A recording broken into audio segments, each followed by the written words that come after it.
Hi everybody, so very warm welcome to my channel खुशी Vasan. I really hope कि सब लोग एकदम ठीक है एंड आज से शुरुआत हो चुकी है of your preparation for your CBSE class 12। तो आप लोग अगर अभी तक आप लोगों ने चैनल को सब्सक्राइब नहीं किया है तो फटाफट से चैनल को सब्सक्राइब कर दो, वीडियो को लाइक कर दो। मैं कोशिश करूंगी, मुझे नहीं पता ये वीडियो कितना लंबा बनने वाला है, but I am gonna try कि ये वीडियो जो है एक शॉट में हम लोग एंड ऑफ बाइपोलैरिटी करेंगे and I am gonna try कि ये वीडियो जो है वो जितना छोटा बने उतना it is good for everyone.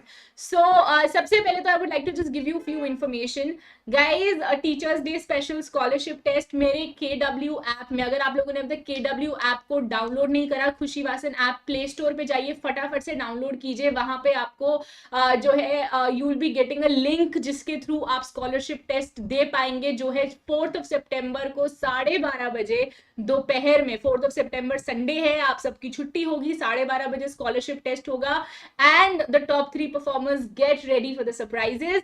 And please make sure कि आप लोग जो है ऐप को डाउनलोड कर रहे हैं from the Google play store. And साथ ही साथ फॉर द फ्री लेक्चर्स मैंने ऑलरेडी शेड्यूल जो है वो कम्युनिटी पे डाल दिया है। अगर आप लोगों ने अभी तक टेलीग्राम ग्रुप को ज्वाइन नहीं किया तो टेलीग्राम ग्रुप भी ज्वाइन कर लेना, सब कुछ सारे लिंक डिस्क्रिप्शन में है। ऐप को डाउनलोड करना है, उसका लिंक भी डिस्क्रिप्शन में है। टेलीग्राम ग्रुप को ज्वाइन करना है जहां पे सारी इंपॉर्टेंट इन्फॉर्मेशन, पीडीएफ्स, जितने भी फ्री लेक्चर्स है सब कुछ वहां पे आपको मिलेगा। टेलीग्राम ग्रुप में अगर ज्वाइन नहीं किया तो फटाफट से ज्वाइन कर लो, लिंक मैंने डिस्क्रिप्शन में डाल दिया है। और साथ ही साथ ये जो तुम आज एंड ऑफ बाइपोलैरिटी का जो आज हम पीडीएफ करेंगे ना, उसका लिंक आपको KW ऐप में मिलेगा। तो उसका जो पीडीएफ है आपको KW ऐप में मिलेगा, तो प्लीज मेक श्योर कि आप उसको डाउनलोड कर रहे हैं। एंड साथ ही साथ ये जो शेड्यूल है आप लोग चेकआउट कर सकते हैं। आज 1 सितंबर है तो आज एंड ऑफ बाइपोलैरिटी कर रहे हैं, फिर 3 सितंबर 6th 8th 10th and 12th को ये सारे लेक्चर्स होंगे, आप लोग प्लीज इसको चेकआउट कर लीजिए। चलिए, तो without wasting much time let's just begin with and of bipolarity. One shot, आज हम एक शॉट में एंड ऑफ बाइपोलैरिटी को खल्लास कर देंगे। तो चलिए शुरू करते हैं। So let's just begin. देखो, आप सीबीएसई ने एक बहुत अच्छा शुभ कार्य किया जो मुझे बिल्कुल भी शुभ नहीं लगा, which is deleting of cold war era. उन्होंने सीबीएसई से कोल्ड वॉर एरा को डिलीट कर दिया। मुझे नहीं पता क्यों किया है, क्या इसका पीछे का मोटिव है, पर्सपेक्टिव है, बट मैं सिर्फ इतनी बात जानती हूँ कि आपको थोड़ी सी बैक एंड हिस्ट्री पता होनी चाहिए। तो मैं ज्यादा कुछ एक्सप्लेन नहीं करूंगी क्योंकि ये वन शॉट है। तो मैं सिर्फ आपको ये बताना चाह रही हूँ कि कोल्ड वॉर एरा में यूएसए और यूएसएसआर के बीच में घमासान युद्ध होते होते बचा था, तभी इसको कोल्ड वॉर एरा कहा जाता है। और ये कोल्ड वॉर कभी भी हॉट वॉर में नहीं बदली। सोवियत यूनियन डिसइंटीग्रेट हो गया 1991 के अंदर, ठीक है जी। सोवियत यूनियन यूएसएसआर डिसइंटीग्रेट हो गया 1991 के अंदर। और उसके बाद अब इसके बाद से आपका ये वाला चैप्टर शुरू होता है एंड ऑफ बाइपोलैरिटी का, ठीक है। इससे पहले की जितनी भी कहानी है, मतलब कि 1945 से लेके 1991 तक, अगर तुम चाहते हो मैं उस पर भी वीडियो बनाऊं, कोल्ड वॉर एरा पे भी वीडियो बनाऊं, तो कमेंट सेक्शन में बताना। I am definitely going to make it अगर इफ एनीबडी वांट्स इट, ठीक है। सो 45 से लेके 91 तक कोल्ड वॉर एरा के अंदर मेंशन है। और अब 1991 ऑनवर्ड्स जो है आपका सोवियत सिस्टम, वो इस चैप्टर में है एंड ऑफ बाइपोलैरिटी। तो करते हैं शुरू। सबसे पहले तो समझ लेते हैं कि सोवियत सिस्टम असल में था क्या। देखो, कोल्ड वॉर एरा में जिन बच्चों ने पढ़ रखा है उनको मैंने बताया था कि यूएसएसआर जो है वो एक आइडियोलॉजी फॉलो करता था, दैट वाज कम्युनिज्म। ये कम्युनिज्म का एक सिंबल है by the way, and socialism, ठीक है जी। ये आइडियोलॉजी फॉलो करता था तुम्हारा यूएसएसआर। ऑलराइट, सो सोवियत यूनियन एक बहुत बड़ी पावर बना सेकेंड वर्ल्ड वॉर के बाद। सेकेंड वर्ल्ड वॉर हमारी कब खत्म हुई बेटा? 1945 सेकेंड वर्ल्ड वॉर खत्म हो गई। और सेकेंड वर्ल्ड वॉर के बाद दो सुपर पावर्स इमर्ज हुई। कौन सी थी वो दो सुपर पावर? एक थी आपकी यूएसए और दूसरी थी आपकी यूएसएसआर, ठीक है। सोवियत इकोनॉमी सबसे ज्यादा डेवलप थी, सिर्फ एक कंट्री से कम डेवलप थी, वो थी यूएसए। मैं दोबारा से रिपीट कर देती हूँ, सोवियत इकोनॉमी सबसे ज्यादा डेवलप थी इंटायर वर्ल्ड में। सेकंड नंबर पे आती थी, पहले नंबर पे किसकी इकोनॉमी आती थी? यूएसए की इकोनॉमी आती थी। सेकंड नंबर पे किसकी इकोनॉमी आती थी? सोवियत यूनियन की इकोनॉमी आती थी। So the Soviet union was more developed in the rest of the world apart from US. इसका एक कॉम्प्लेक्स कम्युनिकेशन नेटवर्क था जिसके अंदर वास्ट एनर्जी रिसोर्सेज थे, including oil, iron and steel, machinery production and transport sector, जो इसको connect करता था with the remotest of areas with efficiency. अब भैया मेरी बात को ध्यान से सुनो, सोवियत यूनियन एक सेकंड सुपर पावर है, तो जाहिर सी बात है कि एक अच्छी बड़ी कंट्री होगी जहां पे लोग जो है वो खुश होंगे, स्टेबल होंगे।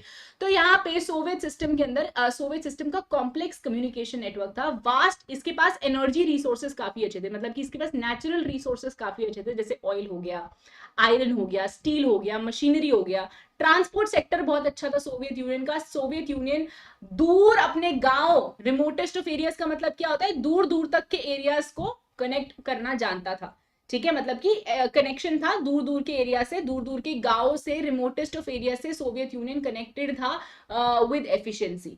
उसके बाद थर्ड पॉइंट आपका कह रहा है, ये तुमसे ना 4 नंबर का सवाल पूछा जाता है बोर्ड्स के अंदर कि भैया बताओ कि सोवियत यूनियन जो है सोवियत सिस्टम को एक्सप्लेन कीजिए। सो 4 मार्क्स का क्वेश्चन पूछा जाता है, तो आप ये सारे पॉइंट्स अगर लिखेंगे they are more than enough. ये सारे नोट्स मैं आपको KW ऐप पे दे दूंगी और साथ ही साथ हमारे टेलीग्राम ग्रुप में भी डाल दूंगी। So it had a domestic consumer industry that produced everything from pins to cars. And भैया इसकी ना खुद की डोमेस्टिक कंज्यूमर इंडस्ट्रीज थी, डोमेस्टिक कंज्यूमर इंडस्ट्री थी जो हर चीज खुद ही प्रोड्यूस करती थी। जैसे अगर आज मान लो इंडिया के अंदर क्या सीन है, इंडिया के अंदर मान लीजिए कि एक पर्टिकुलर प्रोडक्ट है, तो एक पर्टिकुलर प्रोडक्ट को बनाने के लिए जैसे एक फोन है, तो एक फोन की माइक्रोचिप मान लो रशिया से आती है, या फॉर दैट मैटर एक फोन की जो हम इस फोन की जो बॉडी है वो मान लो चाइना से आती है, तो हम अलग अलग देशों से असेंबल करके अपने देश में असेंबल करते हैं। लेकिन यहाँ पे क्या सीन था, यहाँ पे हर चीज एक छोटी से छोटी पिन से लेके एक बड़ी से बड़ी कार तक जो है वो सोवियत यूनियन खुद प्रोड्यूस करता था, लेकिन इसकी क्वालिटी वेस्टर्न कैपिटलिस्ट कंट्रीज के मुकाबले थोड़ी सी कम थी, ठीक है। It had a domestic consumer industry जो हर चीज घर में प्रोड्यूस करती थी, पिन से लेके कार्स तक, लेकिन इसकी जो क्वालिटी है that did not match the western capitalist countries.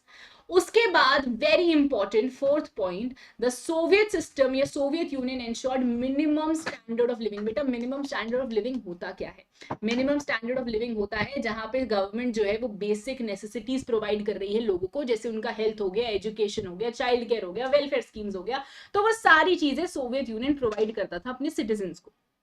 Got that? There was no unemployment, कोई भी अनएम्प्लॉयमेंट नहीं थी देश के अंदर, हर किसी को एम्प्लॉयमेंट मिल रही थी। एक आइडियल कंट्री लग रही है ना देखने से, तो ये डिसइंटीग्रेट क्यों हुई उसके बारे में भी डिस्कशन करेंगे। So there was no unemployment. और स्टेट ओनरशिप, स्टेट ओनरशिप का मतलब क्या है कि हर चीज, एक छोटे से छोटे प्लॉट से लेके एक बड़े से बड़े मकान तक, हर चीज was owned by whom? By the government of Soviet Union. It was state ownership was the dominant form of ownership. 4 number का सवाल आएगा, Soviet system, explain the Soviet system. ये 5 पॉइंट्स लिखेंगे, पूरे नंबर मिलेंगे। अगले सवाल पे चलते हैं। अगला जो है, सोवियत यूनियन डिसइंटीग्रेट क्यों हुआ? इतना बेहतर था अगर सोवियत यूनियन, तो सोवियत यूनियन डिसइंटीग्रेट क्यों हुआ? इसके ऊपर कुछ डिस्कशन कर लेते हैं। ये क्वेश्चन अक्सर 6 नंबर का पूछा जाता है कि why Soviet Union got disintegrated. Very important question. So basically यहाँ पे the internal weakness of Soviet political and economic institution which failed to meet the aspirations of people were responsible for the collapse of the system. बहुत इंपॉर्टेंट। देखो जी, country के अंदर ना क्या हो रहा था, कंट्री अंदर से गलने लगी थी, वीक हो गई थी कंट्री अंदर से। वीक मतलब क्या, उसकी इमारतें वीक नहीं हो गई थी, मतलब कि उसका सिस्टम वीक हो गया था। पॉलिटिकली वो देश कमजोर होता जा रहा था, लोगों का फेथ उस देश से हटता जा रहा था, उनके सिटीजन्स का फेथ उस देश से हटता जा रहा था। इकोनॉमिक इंस्टीट्यूशन जो है वो फेल हो गया, मतलब पैसा देश में कम आने लगा, ट्रेजरी जो है वो खत्म होने लगी देश की, जिसकी वजह से लोग जो हैं उनको सच्चाई पता लगने लग गई देश की। ओके, सेकंड पॉइंट है इकोनॉमिक स्टैग्नेशन। भैया देश के अंदर जो पैसे हैं, क्योंकि अब बिना पैसे के तो देश चलता नहीं है, so eventually economic stagnation for many years lead to severe consumer shortages. Consumer shortages होने लग गए, क्यों? क्योंकि इकोनॉमिक क्राइसिस आ गया था देश में। Large section of people, Soviet Union जो एक सेकंड सुपर पावर है, उसके देश अगर इकोनॉमिकली सफर कर रहे हैं तो वो सुपर पावर होने का फायदा क्या है उसका भाई? तो large section of Soviet system ने क्वेश्चन करना शुरू कर दिया था, डाउट करना शुरू कर दिया था कि सोवियत सिस्टम असल में क्या आइडियल सिस्टम है जो हमें दिखाया जाता था? Okay, the Soviet economy used much of its resource. अब भैया इनकी इकोनॉमी जा कहाँ रही थी, पैसा जा कहाँ रहा था? जब ये सेकंड सुपर पावर है तो उसके पास इकोनॉमी भी होगी, इसके पास नेचुरल रिसोर्सेज भी, तो पैसा कहाँ जा रहा था? पैसा जा रहा था न्यूक्लियर वेपन्स को बनाने में। यूएसए के साथ दौड़ में लगा था यूएसएसआर। अगर मान लो यूएसए 10 न्यूक्लियर वेपन्स बनाता तो यूएसएसआर 11वां बनाता। ठीक है, तो ये आर्म्स रेस चल रही थी, कोल्ड वॉर एरा में पड़ा था आर्म्स रेस, वो चल रही थी। ठीक है, एंड साथ ही साथ अब आपको याद होगा कोल्ड वॉर एरा में बताया था कि यूएसएसआर का एक पैक्ट था जिसका नाम था वॉर्सो पैक्ट। ठीक है, तो वॉर्सो पैक्ट में बड़ी सारी कंट्रीज यूएसएसआर के साथ थी, तो भैया उसको मेंटेन कर, उन कंट्रीज को भी तो मेंटेन करने की जिम्मेदारी यूएसएसआर की थी। So the military originals of the development of these satellite states, मतलब जितनी भी ईस्ट यूरोपियन स्टेट्स है उसको भी सोवियत यूनियन को ही मेंटेन करके रखना पड़ता था।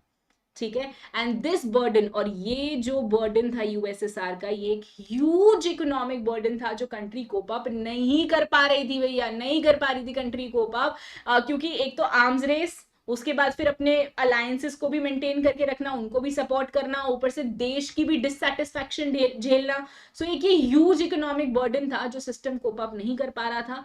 At the same time ordinary citizen, और जो कंट्री के यूएसएसआर के जो ऑर्डिनरी सिटीजन थे उनको लगा यार इतने सालों से हमसे झूठ बोला जा रहा था, इतने सालों से हमसे बोला जा रहा था कि सोवियत यूनियन बेस्ट सिस्टम है, बेस्ट सिस्टम है, बेस्ट सिस्टम है, मान भी रहे थे सोवियत यूनियन बेस्ट सिस्टम है, बट अब जब रियलिटी सामने आ रही है तो कुछ और ही है।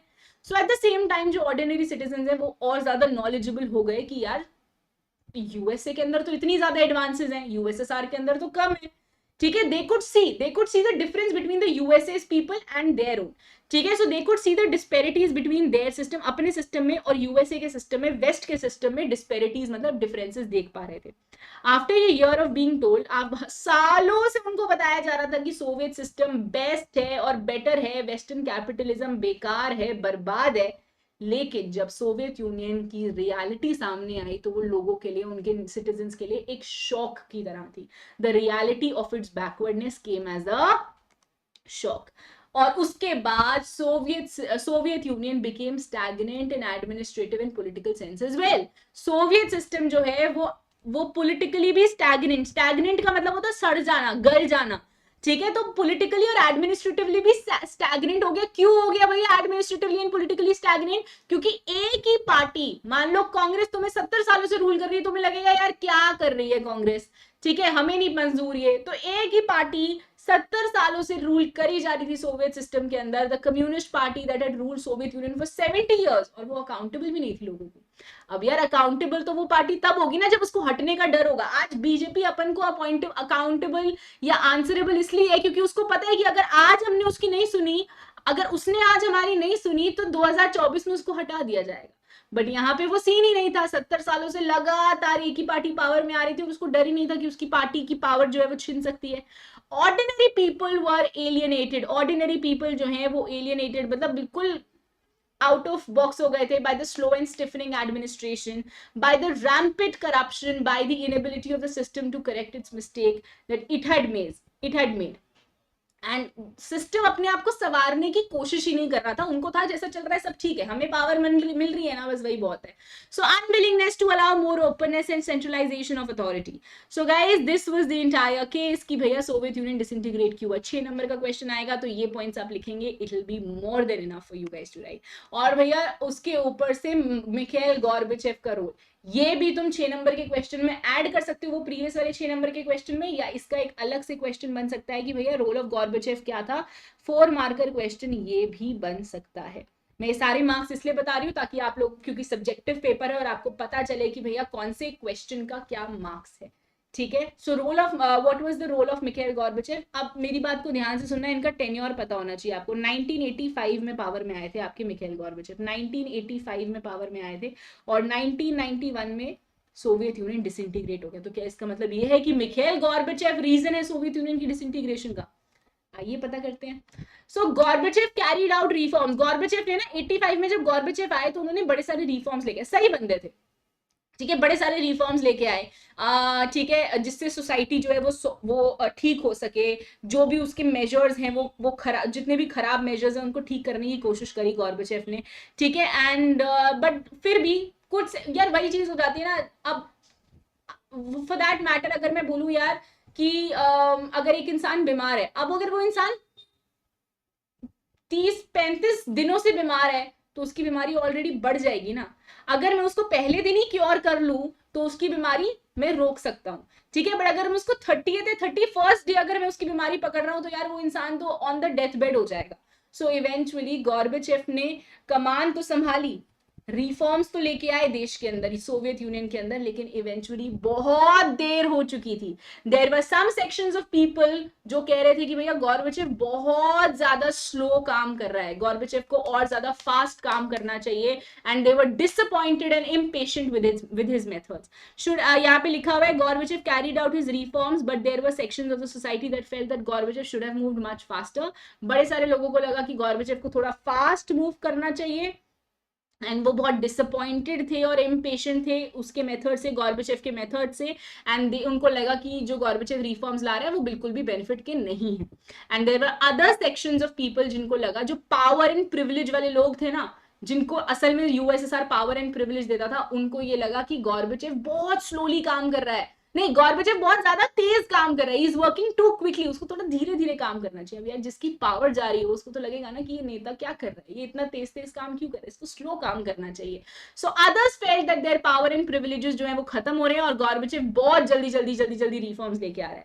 तो there were two sections of society, number one the people who were feeling कि भैया Gorbachev should have moved much faster, उसको थोड़ा सा तेज चलना चाहिए, and were disappointed and impatient with his methods. And there were some people, कुछ section ऐसे थे जिनको लगा कि भैया गॉर्बेचेव बहुत तेज चल रहा है, उसको थोड़ा सा स्लो डाउन कर देना चाहिए। तो ये दो ओपिनियंस के बीच में there was a tug of war.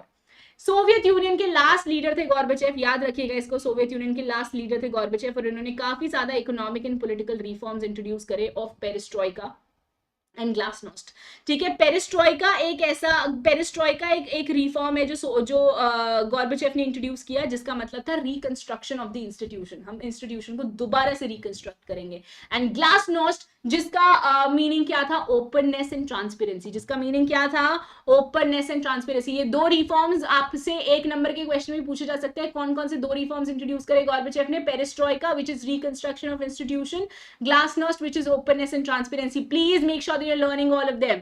He was credited to stop the arms race in US। भैया अब यूएसए के साथ आर्म्स रेस चल रही थी, किसके पास कितने वेपन्स होंगे, किसके पास कितने वेपन्स होंगे। सोवियत यूनियन में मिखाइल गॉर्बेचेव ऐसे समझदार लीडर आए थे जिन्होंने वो आर्म्स रेस को खत्म कर दिया था यूएसए के साथ, और अफगानिस्तान के अंदर जो ट्रूप्स भिजवाई थी यूएसएसआर ने, वो भी मिखाइल गॉर्बेचेव ने वापस बुला ली थी कि भैया कोई फायदा नहीं है, वापस ले आओ, लड़ाई झगड़े से क्या होगा। He also helped in unification of Germany। Unification of Germany हुआ, मतलब यूनिफिकेशन किया गया जर्मनी का दोबारा से, उसमें भी मिखाइल गॉर्बेचेव ने काफी ज्यादा सहायता करी।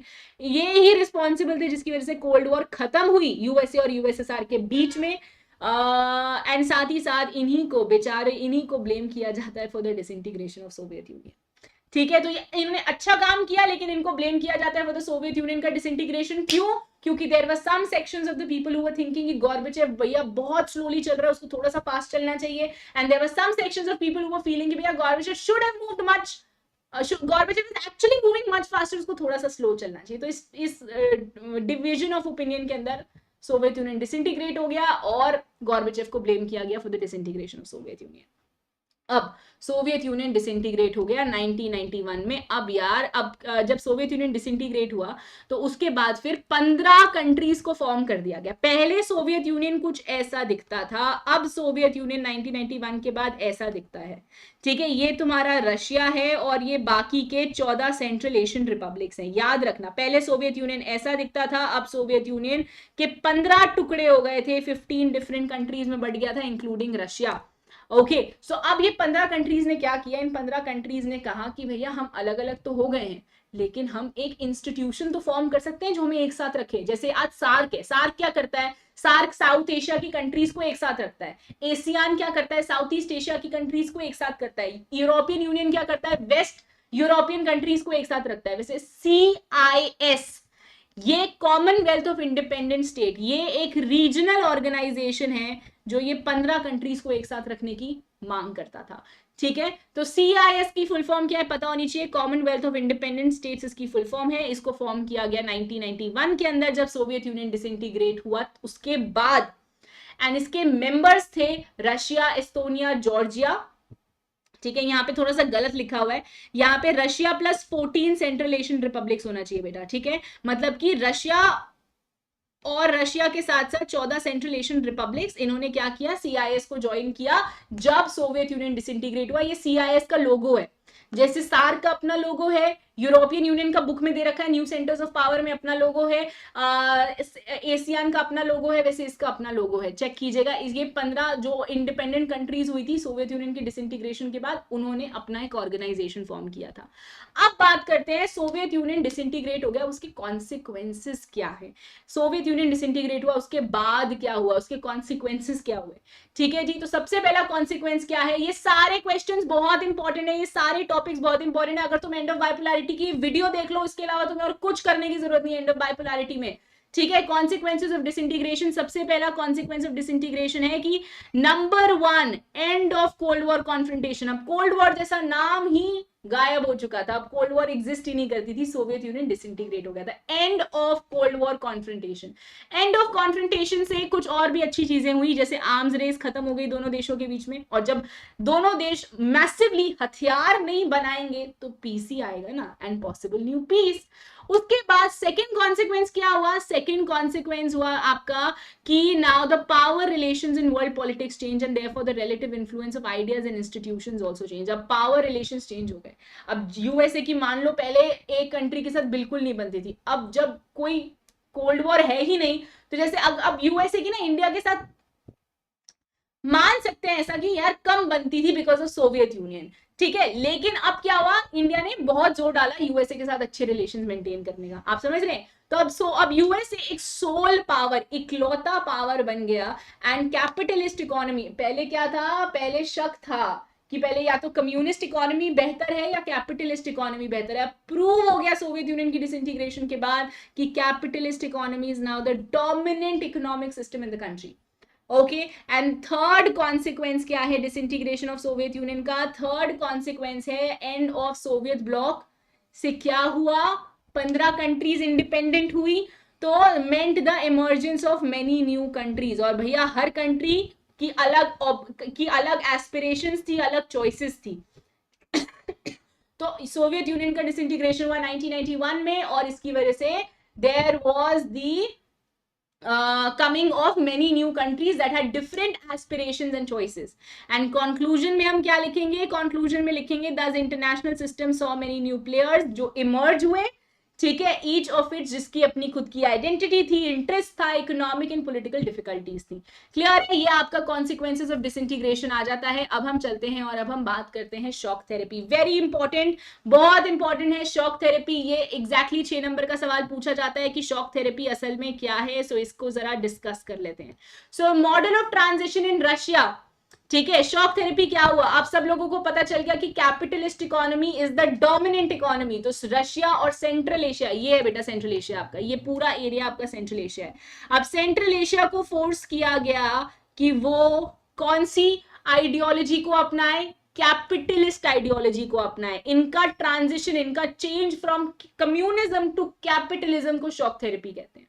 सिंपल है, इनका transition from communism to capitalism को शॉक थेरेपी कहते हैं। So the model of transition in Russia, Central Asia, East Europe, transition हुआ ना, चेंज हुआ, रशिया के अंदर भी चेंज हुआ, कम्युनिस्ट से कैपिटलिस्ट हुआ, सेंट्रल एशिया में भी कम्युनिस्ट से कैपिटलिस्ट हुआ, और ईस्ट यूरोप में भी कम्युनिस्ट से कैपिटलिस्ट हुआ। और ये किसने किया, किसके इन्फ्लुएंस के अंडर हुआ, ये वर्ल्ड बैंक के इन्फ्लुएंस के अंदर हुआ, इंटरनेशनल मॉनेटरी फंड के इन्फ्लुएंस के अंदर हुआ।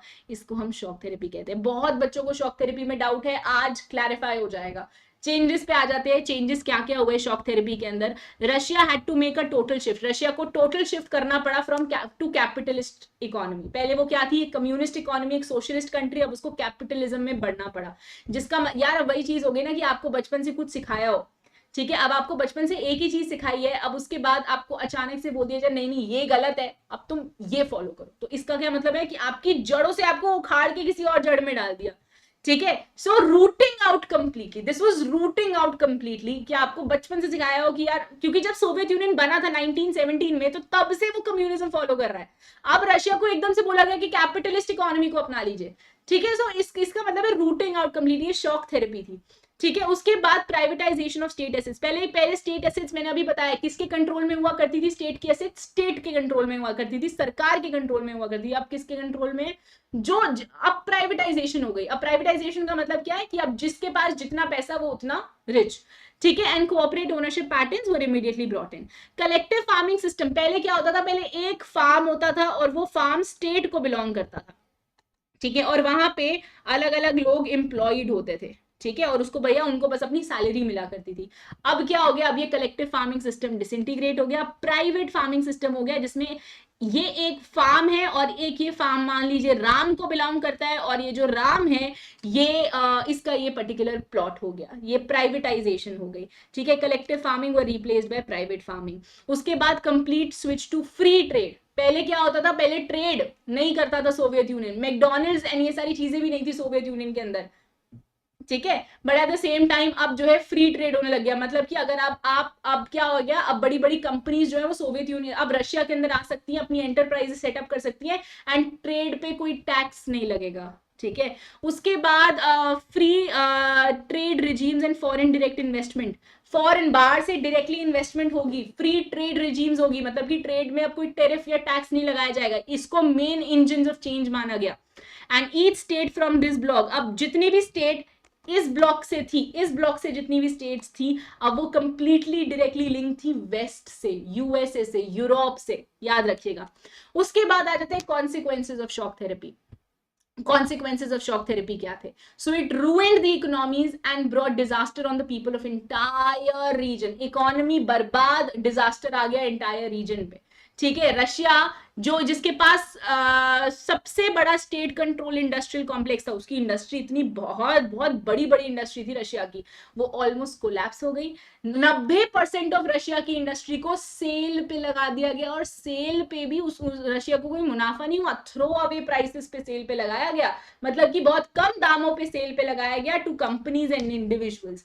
अब रशिया की करेंसी भी तो डिवैल्यू हो जाएगी ना, अगर आज इंडिया के अंदर ऐसा होता है तो इंडिया का रुपी भी डिवैल्यू हो जाता है। वैसे उस टाइम पे रशिया, जैसे यार अभी यूक्रेन के ऊपर रशिया ने अटैक किया तो रशिया के ऊपर बड़े सारे क्या लगे, बड़े सारे सैंक्शंस लगाए गए, तो रशिया का जो करेंसी है रूबल वो डिक्लाइन हो गया, वैसे ही रशिया की जो वैल्यू है रूबल करेंसी है वो डिक्लाइन हो गई।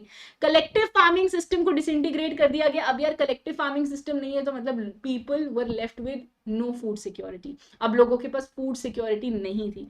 Old system of social welfare जहां पे लोगों को एजुकेशन, हेल्थ, मेडिकल फैसिलिटी सब कुछ दिया जाता था, वो खत्म हो गया, जिसकी वजह से large section of people were pushed into poverty, लोगों को पॉवर्टी में धकेलना पड़ा। विड्रॉल ऑफ गवर्नमेंट सब्सिडी, सरकार की सब्सिडी सारी विड्रॉ हो गई यार, अब सरकार खुद ही बैंकरप्ट हो गई है, सरकार खुद ही डिसइंटीग्रेट हो गई, तो वो लोगों को क्या देगी। सो गवर्नमेंट सब्सिडीज विड्रॉ हो गई, जिसकी वजह से large number of people were pushed into poverty. Mafias emerge हो गए, क्योंकि यार कोई एक पर्टिकुलर इंसान नहीं था ना जो रशिया को रूल कर रहा था, तो माफियाज इमर्ज हो गए डिफरेंट नेशंस के अंदर, और उन्होंने इकोनॉमिक एक्टिविटीज को कंट्रोल करना शुरू कर दिया। अगर माफियाज इमर्ज हो गए तो वो माफियाज कंट्री के हित में तो काम नहीं करेंगे, they are not the president, the prime minister, so eventually they are going to work and they are going to country को लूटने में काम करेंगे basically. So that was something that happened. तो भैया ये आपकी 15 कंट्रीज हैं, अगर आप लोग देखें 15 कंट्रीज में डिवाइड हुआ, Russia, Lithuania, Latvia, Estonia, Kazakhstan, Uzbekistan, Kyrgyzstan, Tajikistan, Turkmenistan, Azerbaijan, Armenia, Georgia, Ukraine, Belarus, Moldova, ये सारी कंट्रीज 15 कंट्रीज में सोवियत यूनियन जो पहले एक था वो डिवाइड हो गया। ओके अब जरा बात करते हैं issues of strain in central Asian republics. भैया सेंट्रल एशियन रिपब्लिक्स, ये आपका Kazakhstan, Turkmenistan, Uzbekistan, Kyrgyzstan, Tajikistan, ये आपके सेंट्रल एशियन रिपब्लिक्स हैं। इसके अंदर स्ट्रेन मतलब तकलीफें क्या क्या आई, सब कुछ एनसीईआरटी में मेंशन्ड है, बहुत इंपॉर्टेंट है, प्लीज याद रखना, 4 नंबर का सवाल पूछा जाएगा, क्या क्या प्रॉब्लम्स आए इन देशों में, क्या हुआ। So most of the former Soviet republics मतलब क्या, जो सोवियत यूनियन से आजाद हुई थी, दे वर प्रोन टू कॉन्फ्लिक्ट, और बहुत सारे देशों में तो सिविल वॉर भी हुई। सिविल वॉर का मतलब क्या होता है, अपने ही देश में लड़ाई होना। आज अगर इंडिया के 2 ग्रुप्स के बीच में लड़ाई हो जाती है, बाहर का कोई इन्फ्लुएंस नहीं है, तो वो सिविल वॉर है, ठीक है। तो बड़ी सारे देशों में सिविल वॉर्स हुए। रशिया के अंदर 2 रिपब्लिक्स थे, एक था तुम्हारा चेचनिया और एक था तुम्हारा दागिस्तान। इनके अंदर वायलेंट सक्सेशनिस्ट मूवमेंट्स हुई, ठीक है। उसके बाद सेंट्रल एशिया के अंदर आपका था तजिकिस्तान के अंदर तजिकिस्तान ने सिविल वॉर, अपने देश में लड़ाई विटनेस करी पूरे 10 सालों तक। बहुत बड़ी बात है ये, 10 सालों तक, 2001 तक तजिकिस्तान में लड़ाई चलती रही, सिविल वॉर चलती रही। जॉर्जिया के अंदर जो है बड़े साथ, जॉर्जिया के अंदर से आज इंडिया के अंदर, जब इंडिया इंडिपेंडेंट हुआ था याद है, इंडिया के अंदर हैदराबाद बोल रहा था कि हमें आजाद होना है, मणिपुर कह रहा था हमें आजाद होना है, जम्मू कश्मीर कह रहा था हमें आजाद रहना है। वैसे ही जॉर्जिया के अंदर बड़े सारे एरियाज में इंडिपेंडेंस की डिमांड आई, जिसकी वजह से सिविल वॉर हो गया। ठीक है। And there are movements against existing regimes, जैसे यूक्रेन, किर्गिस्तान, जॉर्जिया कंट्रीज जो है वो रिवर वाटर पे आपस में एक दूसरे पे फाइट करती हैं। जैसे आज इंडिया की लड़ाई होती है चाइना के साथ सैंगपो रिवर पे, ब्रह्मपुत्र रिवर वाटर पे। तुम्हारे व्हाट इज दैट कंट्री जिसको हमने आजादी दी, बांग्लादेश के साथ जो है हम लोग लड़ाई करते हैं ब्रह्मपुत्र रिवर वाटर पे, गंगा रिवर वाटर पे। सो ऑल दीज ऐसे आपस में इनकी लड़ाइयां हो गई। सो ये सारी प्रॉब्लम्स थी। ठीक है। अब इनकी इकोनॉमीज रिवाइव कैसे हुई, जब इतना ये लोग बिल्कुल गिर गए तो इनकी इकोनॉमीज रिवाइव कैसे हुई, बहुत इंपॉर्टेंट, वेरी इंपॉर्टेंट, 4 नंबर का सवाल। सो इनकी इकोनॉमीज जो है वो रिवाइव कैसे हुई, the most of these economies specially Russia ने 2000 में रिवाइव करना स्टार्ट कर दिया था। ठीक है, 10 years after the independence. Reason क्या था इनकी रिवाइवल का, भैया इनके पास ना गोल्ड था, गोल्ड मतलब असल गोल्ड नहीं, इनके पास नेचुरल रिसोर्सेज थे जो पूरे वर्ल्ड में बहुत कम लोगों के पास है। जैसे ऑयल हो गया, नेचुरल गैस हो गया, मिनरल्स हो गए, अब ये एक्सपोर्ट करते जाएं और पैसे लेते जाएं। ठीक है, समझ रहे हो। So reason for the revival of most of these economies but natural resources, जैसे oil, natural gas and minerals. Azerbaijan, Kazakhstan, Russia, Turkmenistan, Uzbekistan, ये सारी स्टेट्स, ये सारी countries major oil and gas producers हैं। तो भैया ये एक्सपोर्ट करते जाए और पैसे कमाते जाएं तो इनकी इकोनॉमी अपने आप रिवाइव होगी। ठीक है। And other countries have gained, और बाकी जैसे 5 कंट्रीज का बताया, बाकी की 10 कंट्रीज ने कैसे गेन किया भैया अपने आप को, दे गेन, क्यों, क्योंकि oil pipeline, because of the oil pipeline. अब ना मान लो जैसे ये कंट्री है, अब इसके ऊपर से ऑयल पाइपलाइन गुजारनी है, ठीक है, तो वो ऑयल पाइपलाइन इस कंट्री के ऊपर से जाती थी, मतलब बाकी सारी बची हुई कंट्रीज के ऊपर से जो है वो जाती थी, जिसका उन्हें रेंट आता था, तो वो भी एक कमाई हो गई। So this is how their economies actually revived, revival of economies of Central Asia. अब जरा आ जाते हैं और बात करते हैं इंडिया और रशिया के ऊपर। Let's just talk about India and Russia. So India and Russia के ऊपर बात करते हैं कि इंडिया और रशिया का रिलेशनशिप जो है वो कैसा था। Let's just talk about it. Last part of the chapter India and Russia, India ने बहुत बेहतरीन रिलेशनशिप बना के रखी अपने पोस्ट कम्युनिस्ट कंट्रीज के साथ। पोस्ट कम्युनिस्ट कंट्रीज मतलब कौन सी, वो जो पहले कम्युनिज्म फॉलो करती थी, अब उन्होंने शॉक थेरेपी फेस किया और वो अब कैपिटलिज्म में आ गई, जैसे तुम्हारा Russia, Kazakhstan, Tajikistan, Turkmenistan, Azerbaijan, all of these nations. But the strongest relations आज भी इंडिया और रशिया के बीच में है। India's relation with Russia is important aspects of the foreign policy. India के हीरो जैसे राज कपूर हो गए, अमिताभ बच्चन हो गए, इनके हाउस होल्ड नेम्स है रशिया के अंदर। And many post Soviet country, और बहुत सारी पोस्ट सोवियत कंट्रीज के अंदर भी आज भी हिंदी फिल्म सॉन्ग्स रशिया के अंदर काफी ज्यादा फेमस हैं। पुराने जो राज कपूर के गाने हैं वो काफी ज्यादा वहां पे फेमस हैं। ठीक है, and that's a popular memory. अगर तुमको याद हो तो रूस, हमारा रूस, हम सुभाष चंद्र बोस कहते थे हमारा रूस। सुभाष चंद्र बोस कहते थे कि वो रूस गए थे आज कि भैया रूस से हम रूस की आर्मी से अपन लोग मदद मांगेंगे और वो रूस की आर्मी हमारी मदद करेगी और हमें आजादी दिलाएगी ब्रिटिशर्स से। इतना विश्वास था हमें रशिया पे है। I mean, so India and Russia दोनों का एक विजन है, दैट्स मल्टीपोलर वर्ल्ड ऑर्डर। हम लोग कहते हैं कोई यूनिपोलर नहीं होना चाहिए, बाइपोलर नहीं होना चाहिए, मल्टीपोलर होना चाहिए, जहां पे several powers are existing in the same world. ठीक है, in the international system collective security system होना चाहिए। ठीक है, एंड और any countries regarded the threat to all the countries and require and greater regionalism होना चाहिए। ठीक है, negotiated settlements of international conflicts होने चाहिए, एंड इंडिपेंडेंट फॉरेन पॉलिसी होनी चाहिए सारे देशों के लिए। डिसीजन मेकिंग जैसे यूनाइटेड नेशंस के थ्रू जो डिसीजन मेकिंग है उसको और ज़्यादा मजबूत बनाना चाहिए, डेमोक्रेटाइज बनाना चाहिए और एम्पावर्ड बनाना चाहिए, क्योंकि यूनाइटेड नेशंस के थ्रू जो डिसीजन मेकिंग होती है वो यूएसए के या वेस्टर्न कंट्रीज के फेवर में ज़्यादा होती है। ठीक है, तो उसको और ज्यादा डेमोक्रेटाइज्ड एंड एम्पावर्ड बनाना चाहिए। आज के समय में 2001 के समय तक यूएसए और रशिया, इंडिया और रशिया के बीच में 80 बायलैटरल एग्रीमेंट्स जो हैं वो साइन किए गए हैं as a part of Indo Russian strategic agreement of 2001। India जो है उसको क्या मुनाफा है रशिया के साथ रिलेशंस एस्टैब्लिश करने का, क्योंकि इंडिया जो है वो सहायता मांगता है रशिया से on issues like Kashmir. Kashmir तुम्हें पता है it's a big issue in our country. Energy supplies, natural resources Russia से आते हैं। Sharing of information on international terrorism पे काफी ज्यादा इंफॉर्मेशन शेयर करते हैं ये दोनों देश। Access to Central Asia, Russia एक बहुत इंपॉर्टेंट है हमारे लिए, क्योंकि हम रशिया से पूरे सेंट्रल एशिया पे एक्सेस कर सकते हैं। And balancing relation with China, आप सब लोगों को पता है कितने खट्टे मीठे रिलेशन है हमारे चाइना के साथ, तो वो भी बैलेंस करता है रशिया और इंडिया का रिलेशन। रशिया को क्या बेनिफिट है इंडिया से भैया? रशिया को ये बेनिफिट है कि भैया रशिया से हम बहुत ज्यादा आर्म्स एंड डिफेंस की चीजें खरीदते हैं। तो यार कोई अगर किसी का ग्राहक है, अगर आज मैं दुकान खोल के बैठी हूँ, अगर आज मेरे पास, मुझे पता है कि ये ग्राहक मेरे पास हमेशा आता है, तो यार मैं उसको स्पेशल ट्रीटमेंट तो दूंगी ना। तो इसलिए रशिया को पता है कि इंडिया डिफेंस के लिए रशिया पे डिपेंडेंट है। And Indian military gets most of its hardware, India की मिलिट्री का जो हार्डवेयर है वो रशिया से आता है।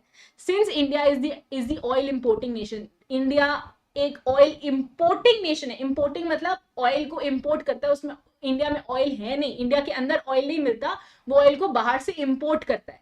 ठीक है, तो रशिया इंडिया के लिए बहुत जरूरी है, क्योंकि भैया तेल तो सबको चाहिए ना, oil is required by every country. तो रशिया, और कभी भी अगर इंडिया के अंदर ऑयल क्राइसिस आते हैं तो रशिया हमेशा मदद करता है, असिस्टेंस करता है। Okay, India is seeking to increase its energy imports from Russia and the republics of Kazakhstan and Turkmenistan. Cooperation with these republics include partnership in investment. ये सारे लोग जो आपस में partnership कर रहे हैं for investment in oil fields. ठीक है, Russia is important for India's nuclear energy plans. जितने भी हमारे nuclear energy plans है, रशिया उसको promote करता है। जैसे इंडिया की space industry है, for example, क्रियोजेनिक रॉकेट जब इंडिया को चाहिए था तो रशिया ने प्रोवाइड किया था। Russia and India have collaborated on various scientific projects also. So I hope the things are very much clear with everyone. With this we have completed the end of bipolarity chapter, और इससे हमारा जो chapter है वो complete हो जाता है। And अगर आप लोगों को एडेड टॉपिक्स चाहिए या कोल्ड वॉर एरा की वीडियो चाहिए तो कमेंट करिएगा, मुझे जरूर बताइएगा। And guys do make sure that you guys are taking part in the scholarship test. Be on time, 4 सितंबर 12:30 बजे। ऐप को डाउनलोड कर लो, खुशी KW ऐप को डाउनलोड करो, वहां पे आपको बड़े सारे कोर्सेज मिलेंगे, बहुत सारे कोर्सेज मिलेंगे CUET 2023 के लिए। CUET तुमको पता है आगे जाके कितना जरूरी होने वाला है, तो एनरोल कर लीजिए उन कोर्सेज के अंदर। आपको डेली प्रैक्टिस सेशंस दिए जाएंगे, रिकॉर्डेड लेक्चर्स होंगे, लाइव लेक्चर्स होंगे, कंटेंट होंगे, पोल्स होंगे। So please make sure that you are being a part of the scholarship test and as well as enrolling the sessions. And साथ ही साथ ये शेड्यूल में अगला class challenges of nation building का होने वाला है 3 सितंबर। Stay tuned for that. Thank you so much and it was so great having all of you people. मिलते हैं हम लोग अगली क्लास में। Thank you guys.